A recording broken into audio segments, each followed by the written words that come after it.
nos atrae. Y Emilce nos atrae con la información certera, chequeada, precisa. Los 8 acusados de la muerte de Diego Maradona. ¿8 acusados? 8. No sabía. Sí, irán a son juicio. 8.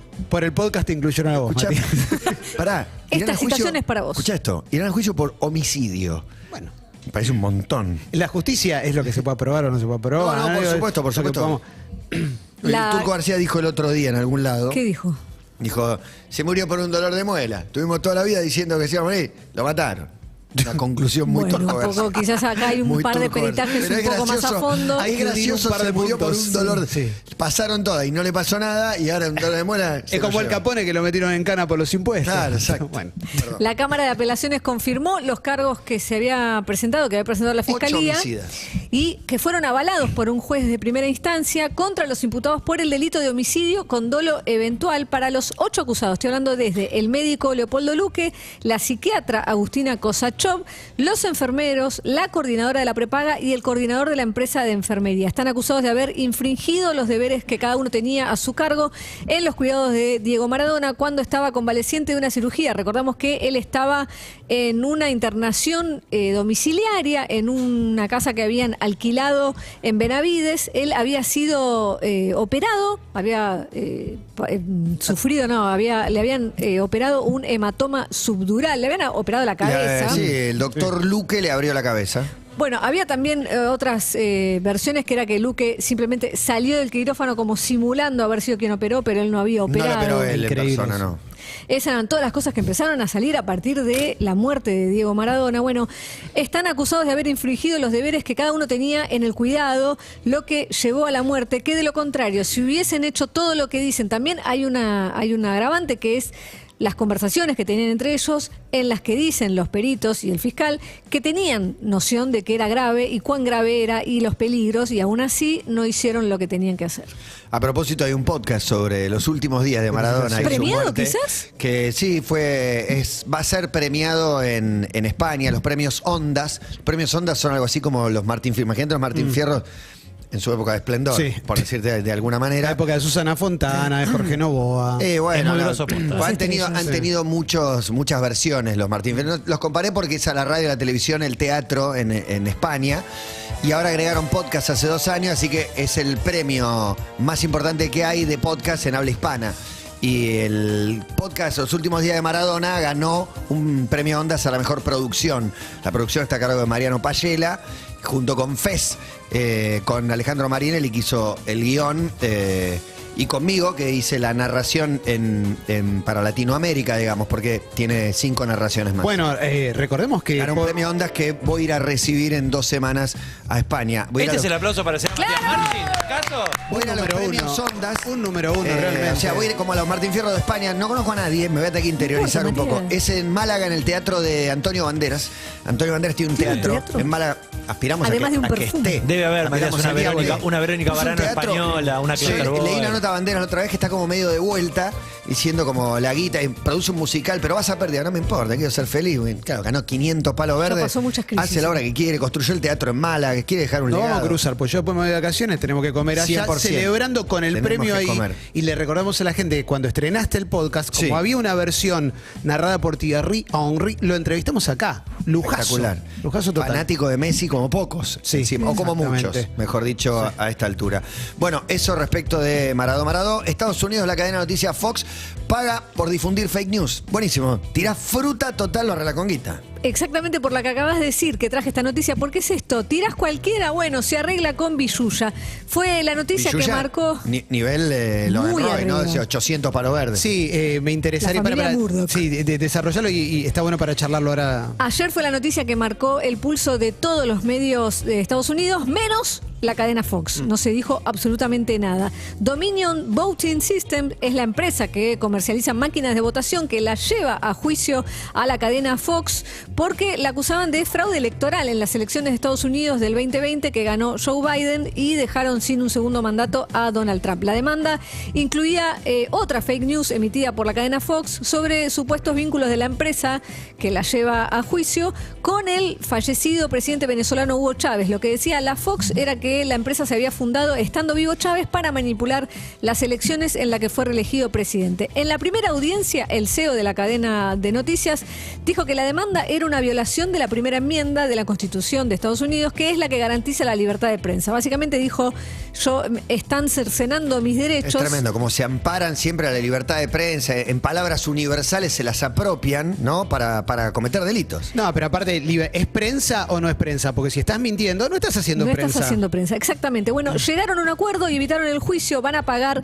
787 millones de dólares. Si iban a juicio, podían llegar a pagar 1.500 millones de dólares. Pero Fox tiene otro juicio por divulgación de fake news con otra empresa que vende máquinas de votación electrónica también y otro de una empleada que alega haber sido obligada a dar un testimonio falso. Sobre esto, lo que me parecía interesante charlar es que tienen la guita para enfrentar este tipo de cosas y en una campaña presidencial no es menor que una cadena de la envergadura de Fox, bueno, que después decantara en tipos invadiendo el Capitolio. No, por eso a mí me encantaría, es un sueño y no lo digo desde un lugar de venganza, pero sí me encantaría que los medios tuvieran que rendir un poco más de cuentas con respecto a lo que informan, cómo lo informan, lo que dicen, porque pasa de largo todo el tiempo. Mira, ¿terminaste la, sí, la data? Hay una curva que se dio con un sinceramiento que le reclamábamos a los medios. Creo que el kirchnerismo, si algo trajo, es una batalla respecto de cuál es el rol de los medios, cómo tienen que informar. Y en una época, me acuerdo, estaba muy fuerte la idea de que se sinceren, que muestren sus verdaderos intereses. Ahora muestran sus verdaderos intereses y nos molesta porque creemos que tergiversan, pero de algún modo es lo que le pedíamos, que digan lo que verdaderamente interpretan. Ahora, por ejemplo, hay un foro en Yao Yao, donde sobre todo hay políticos más de la oposición, creo que no fue Guado de Perro. Guado de Pedro. La interpretación del discurso de Javier Milei, conozco gente que estuvo ahí que me dice, la verdad que fue un desastre, hizo agua, y ves como hay muchas loas en general en los medios. Sí, a mí ese foro particularmente me interesa porque como es círculo rojo, lo que se conoce en los empresarios más poderosos de nuestro país, todo lo que sale se filtra del contacto que puedas tener o no, pero sí, hay un dibujo con respecto a lo que pasa ahí adentro que es increíble. Quiero volver un poquito... la interpretación de lo que diga Bullrich, Larreta, Milei o el que haya hablado. Sí, vuelvo un poco con respecto al sinceramiento de los intereses de los medios. Igual muchísima gente consume los medios porque dice lo que ellos quieren escuchar. Confirma sus teorías, sus y no sesgos. lo piensan en pos de intereses. Quien lee a cierto medio no dice, a este medio le conviene que gane por esto, por eso habla Y detesta tal candidato y por eso te dice esta noticia, claro, esta y esta. Lo que mucha gente te construye, interpreta te es dice, como... ¿cómo no los voy a odiar si hicieron esto y esto? Claro. No, eso dicen esos medios. No sé si lo hicieron. Y con respecto a Foro Yao Yao pasa eso también, como lo que pasó el otro día con las elecciones en Neuquén. Una victoria para tal fuerza política. No fue para esa fuerza política, fue para varias fuerzas políticas o no fue para ninguna. De acuerdo a lo que capitalices vos, también lo que muestres vos. Lo de Yao Yao es increíble porque lees discurso de Milei, increíble, aplausos. Cualquiera que está ahí te dice, nada. No pasó nada. No se lo vio bien, no sedujo. Ahí también hay a un los sesgo empresarios. porque no hay cobertura de medios, no hay acceso de medios, o sea, lo que reciben los medios es tamizado por quienes están escuchando ahí que tienen sus intereses también. Claro. Pero Yo como tengo todo. amigos ahí, llamo y le pregunto y me dice, no, la verdad que no estuvo bien, por no tener el lenguaje exacto que me dijo. Pero con respecto a lo que decían de sincerar intereses, en ese momento se celebró y ¿Te acordás que decíamos que digan laburando en un directamente que medio? nos apoyan? Sí, claro. Ahora está claro. Ahora incluso hasta son dueños de medios. Pero lo que ahí se empastó es lo que le llaman la honestidad intelectual. O sea, yo puedo sincerar mis intereses. Tengo, no sé, soy un diario de derecha o me gusta este candidato. C5N y La Nación Más son dos ejemplos de cómo dijeron un resultado de la elección fallido o directamente informan lo que quieren. Pero eso, lo que no puedes es tocar los números. Hay informes que son vergonzosos, realmente, que no resisten nada, que te dicen, en educación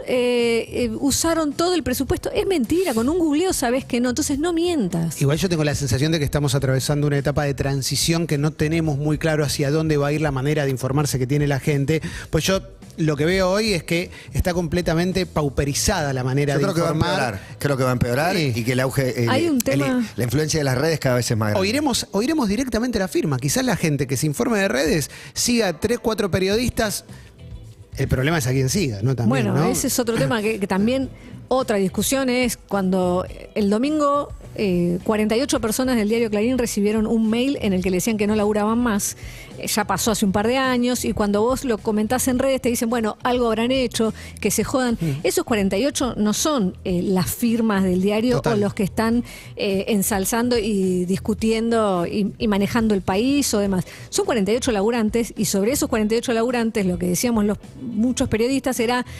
Los periodistas no son el medio, o sea, vos laburás donde podés también, porque no es que elegís de acuerdo a si te cae bien o no tu dueño. Y por otro lado, está cada vez más precarizado eso, porque cada vez tienen menos tiempo y tienen que producir más notas y hay más errores. No, de hecho pienso cuando pienso en La Nación y pienso en Pagni comparte espacio con algunos personajes que yo particularmente no me genera mucha confianza desde su manera de informar o cosas que han hecho al aire y demás.